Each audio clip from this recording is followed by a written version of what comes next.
పూరా local. Welcome to పూరా local.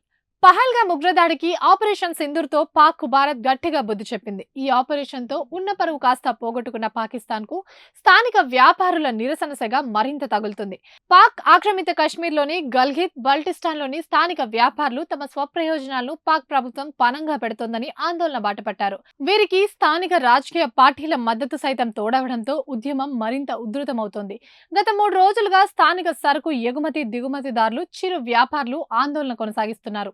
China సిపిఇసిలో కల్కితురాయ్ వంటి కారాకోరం జాతీయ రహదారిని గత 3 రోజులుగా వ్యాపారులు దిగ్బంధించారు. దీంతో పాక్, చైనా మధ్య భారీ సరుకు రవాణా వాహనాలు రాకపోకలు స్తంభించాయి. ఆందోళన కార్యక్రమాల్లో అధికార పార్టీకి చెందిన నేతలు సైతం పాల్గొనడం గమనార్హం. ఫెడరల్ బోర్డ్ ఆఫ్ రెవెన్యూ నిర్ణయాలు పూర్తి లోపభూయిష్టంగా ఉన్నాయని, కేవలం చైనాకు లబ్ధి చేకూర్చేలా ఆర్థిక విధానాలు అవలంబిస్తున్నారని వ్యాపారస్తులు ప్రభుత్వ వ్యతిరేక నినాదాలు చేశారు. చైనా దోపిడీ విధానాలు పాకిస్తాన్ను ఆర్థికంగా హత్య చేస్తున్నాయని ఆగ్రహం వ్యక్తం చేశారు.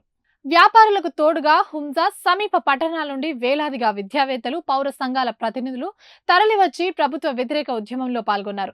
సరిహద్దులోని సోస్తా డ్రై పోర్ట్ ద్వారా దిగుమతి చేసుకున్న ఉత్పత్తులకు కస్టమ్స్ క్లియరెన్స్ అనుమతులు ఇవ్వకపోవడంతో తాజాగా వ్యాపారులు నిరసనకు దిగారు.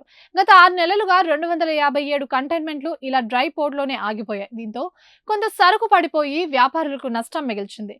ఇది కాక మిగిలిన సరుకు సైతం రోజువారీ నిల్వ ఛార్జీలు ఇతరాల మోపడంతో వ్యాపారులు ఆగ్రహం కట్టలు తెంచుకుంది. తమ సరుకు మోక్షం కలిగించేదాకా కారాకోరం హైవేను తెరిచేదే లేదని వ్యాపారులు భీష్మించు కూర్చున్నారు. నగర్, హుంజా, గల్గిత్ ప్రాంతాలకు చెందిన గల్గిత్ బల్టిస్తాన్ దిగుమతి ఎగుమతిదారుల సంఘం ఆధ్వర్యంలో Pak China traders action committee నేతృత్వంలో ఈ ఉద్యమం కొనసాగుతుంది.